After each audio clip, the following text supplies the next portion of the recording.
Go Jackets. What is going on, everyone? And welcome to WreckTalk. It's a great time to be a Georgia Tech fan, isn't it? Big win in the Gasparilla Bowl over a pretty good Central Florida team. I know their record might not show that. They didn't get a big 12 win until later in the season. Really good offense and really good rushing offense. And this shocked me to say. I know we're going to get into the other stuff in a minute. I think they were the fourth ranked rushing attack in the country, Central Florida. They did not have a single rushing touchdown.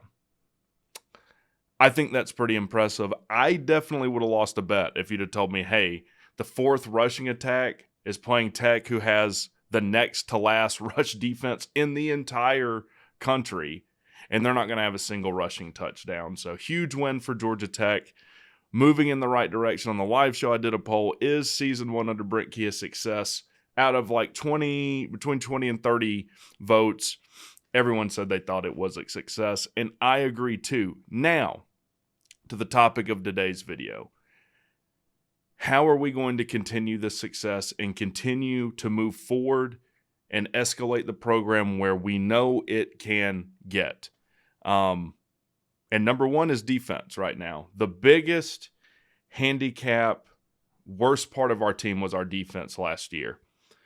We were the worst, statistically speaking, ranked Power 5 defense in the country. That's embarrassing. Got to change.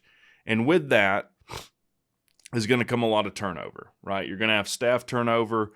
We demote Thacker after the Bowling Green loss, which I said in the live show, and I still think was the wrong decision. Either you have to ride out the season with him, or you need to fire him. It was really odd. I can't think, in the whole time I've watched college football, another time where you've demoted in lieu of firing somebody. So Thacker's out. We had two coaches leave, so we're going to need a safeties coach, Travaris Tillman, let go as well. First, let's look at what we're losing out of the portal and with graduation, because it is brutal. And looking at it right now, this is why the defensive coordinator is so important. We are bleeding defensive linemen and linebackers. I don't know how much of that is kids unhappy and leaving due to their choice, how much of it is them being, forced out to make room for who we think we can get, how much of it is grades. I don't know. All I know is we're down a ton of defensive linemen. So let's take a look. Here's everyone. All 18 players we're losing in the portal. So we have 7 defensive linemen that have entered the portal as of today.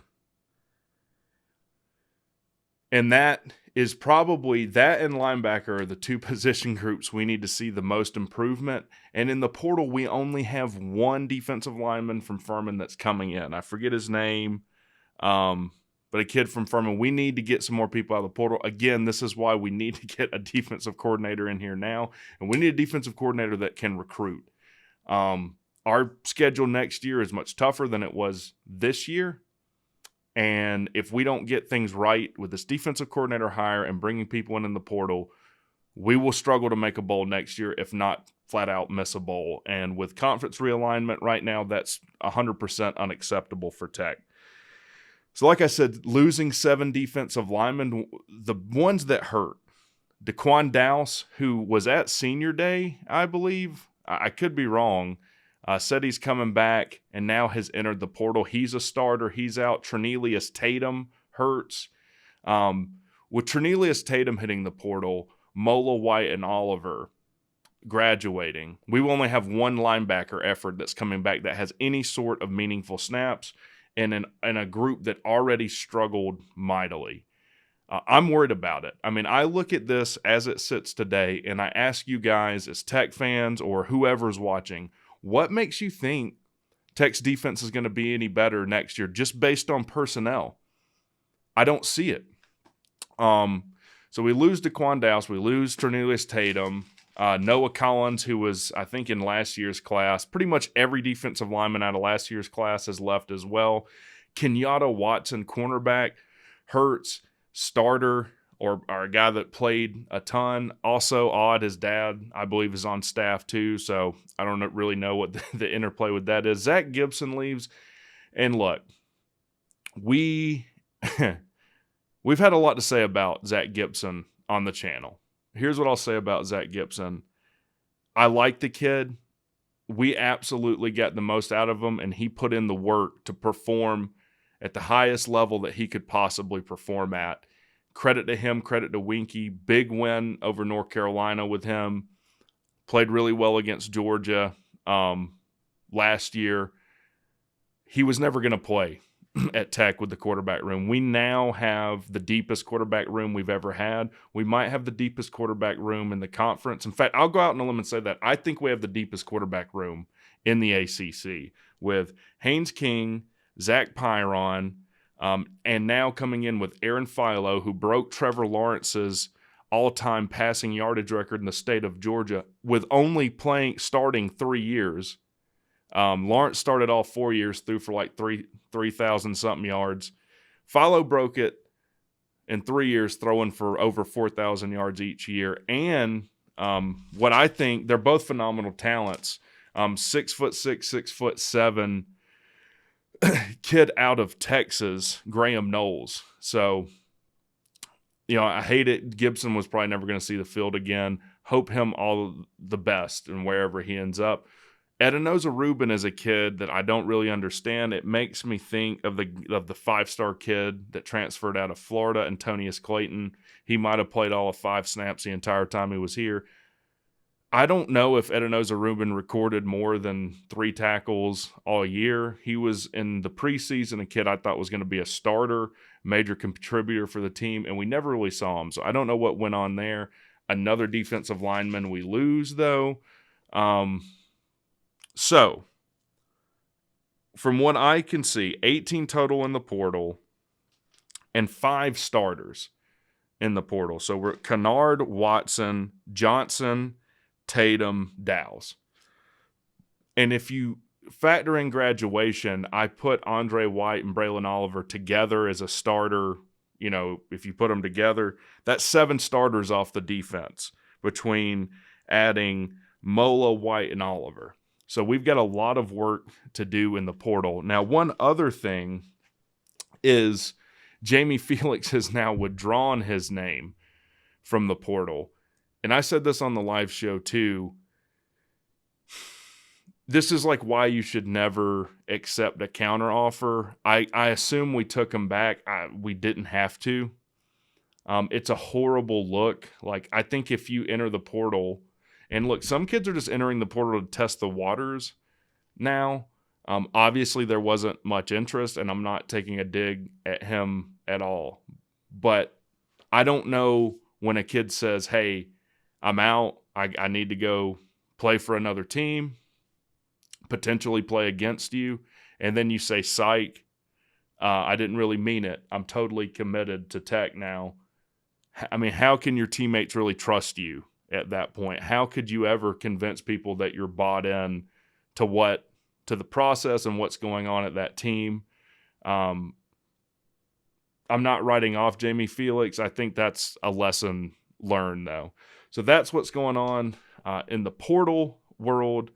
At one time, we only had 5. We had the least number in the ACC. Now it's ballooned up to 18. So let's get into possible defensive coordinator candidates. And admittedly, this is something I don't know a ton about. I'm just going with the names I see thrown around the most and ones that are appealing to me. So I just kind of looked at like the top defenses, who I thought it was realistic for us to get, and I ranked them. So we've got 5 candidates. We'll go through them. What do they need to have? I envision a younger guy, younger than 50, good recruiter, and a guy that is going to be able to scheme around what his roster has. So he's not just going to try and force a round peg in a square hole. He's going to play the defense that puts his players in a position to be the most successful they can be. Now, that should be a given. I think any coordinator, no matter what side of the ball you're coaching on should be able to do that. It's hard to say last year if that was the case or not. It didn't seem like it. But that's what we're going to need. So, at the 5 spot, I put 2 together because in my opinion, I think it's very, very unlikely we hire either one of these guys. First, Kevin Scher. I see Kevin Scher tossed around a little bit. He's a guy that has, he's been a defensive coordinator at Tennessee, has a national title ring at Alabama. And if he had not coached at Tech last year and he was sitting on his couch, he would probably be much higher on the list, if not number 1. However, he was the linebackers coach last year, and it was the worst position group on the field for us. And in my opinion, the most underperforming. I do think he was given a raw deal a little bit. Mid-season, he's thrown in to be the outright coordinator. It's not what he was hired for. They probably weren't running his scheme. It's hard. That's hard to just pivot and change up your whole defense in a week. It's not going to happen. However, the defense was not noticeably better to me after Scher took over, and with how bad the linebackers played, I don't think that we would retain him as the DC. If we were going to retain Kevin Scher as the DC, we would have done it by now, right? The portal window, this first portal window ends the 2nd. If we were going to hire him as the DC or keep him, we would have done it and tried to get ahead of the curve on the defensive front of the ball in the portal. So I think there's as close to a 0% chance of hiring Kevin Scher as possible.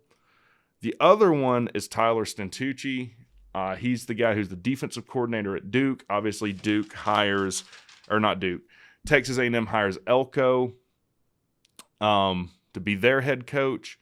And the reason that I'm not even really considering him is if Elko wasn't willing to take him with him to A&M, to me, that's a red flag. Why? If he's a really, really good DC, why didn't Elko take him, even if he wasn't going to be his DC, at some kind of role? Otherwise, he'd probably be really high on my list too. The other criticism is Elko is a defensive genius. Elko is one of the top defensive minds in the country. How much of what was going on defensively at Duke was Elko? I have to assume a lot of it. And I don't want a guy to cut his teeth at Tech as far as kind of finding their legs, right? So I don't think we hire Stentucci either. Now, number 4 on my list. I've seen a lot of you commenting in the live shows, commenting on the videos about this guy, Zach Arnett, the guy that was defensive coordinator at Mississippi State under Mike Leach. And was the interim head coach named head coach at Mississippi State. Got a raw deal there, too. Wasn't even given a full first year after the untimely passing of Mike Leach. This was never a guy that they wanted as their head coach. Circumstances really forced them to hire him, and as soon as they felt like they could make a move from him, obviously they did.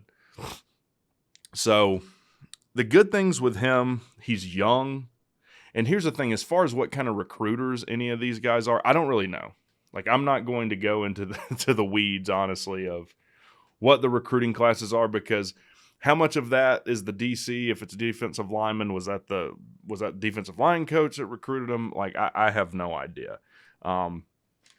He has a shorter resume, too. That's going to come with being young, though. Started at San Diego State, linebackers coach, which I like. Most of the people on this list, their specialty is either linebacker or defensive line. He's a linebackers guy, coached at San Diego State from 2014 to 2019 before coming to Mississippi State in 2020, working his way up to head coach where he was 5-6. So honestly, another name that does not just doesn't pop off at me. I don't think this is the hire either. All right, who's next on the list? Spence Nowinski.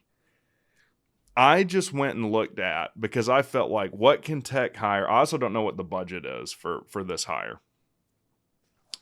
But who is it realistic for Tech to hire? Most of the time when Tech makes these kinds of hires, it's a up-and-coming group of 5 guy. So I just looked at the top-ranked defenses, group of 5 defenses. I like what I see out of Spence Nowinski is at Ohio University. They have the 5th-ranked defense in FBS football. He's a defensive line guy, which I like too. Runs multiple sets. He's definitely a guy that has all of the coaching X's and O's, getting the most out of his players that I like to see. What I don't like is it's hard to judge a group of 5 guys recruiting, right? He's never recruited at the Power 5 level, and he has no Power 5 coaching experience, period. Not even below coordinator level. So I've got him at number 3 on my list. I feel like he'd be the kind of guy that we hired if 1 and 2 weren't to work out.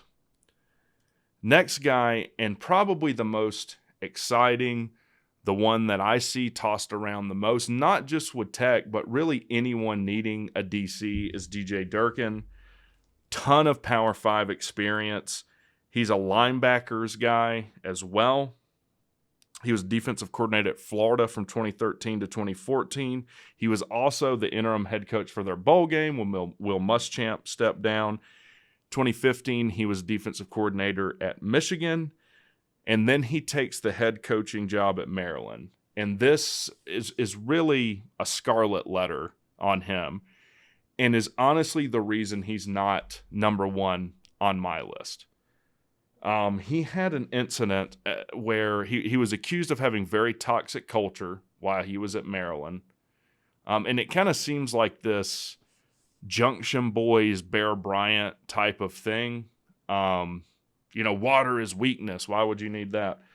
A kid named Jordan McNair died of a heat stroke and exhaustion, dehydration at 19 years old.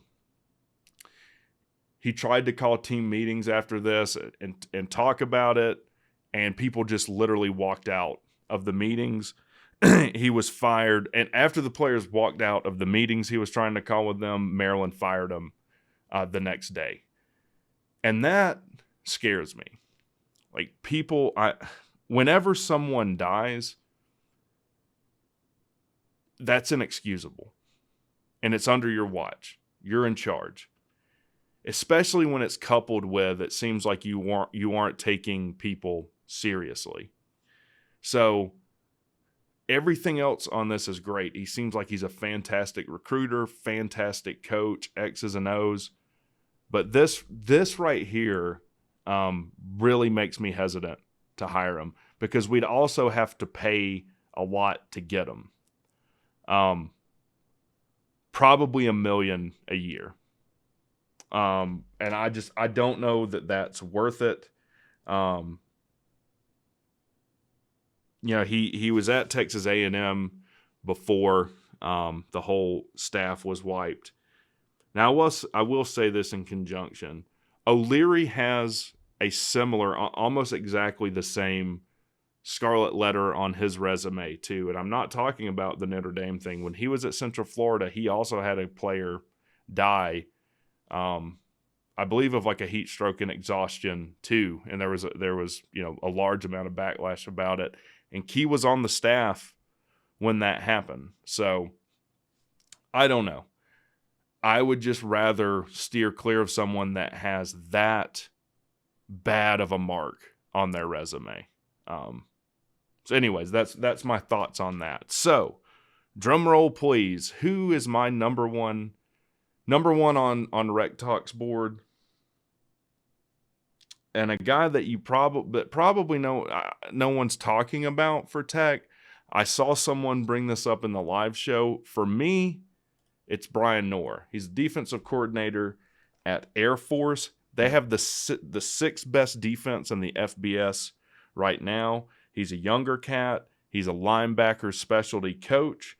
He has Power 5 defensive coordinator experience. He was a co-DC at Wake in 2011, and he was their DC from 2012 and 2013 seasons. He's also been a head coach before. 2001, 2004, he was the head coach at Ohio University. Didn't work out well. He went 11 for 35 and he was fired.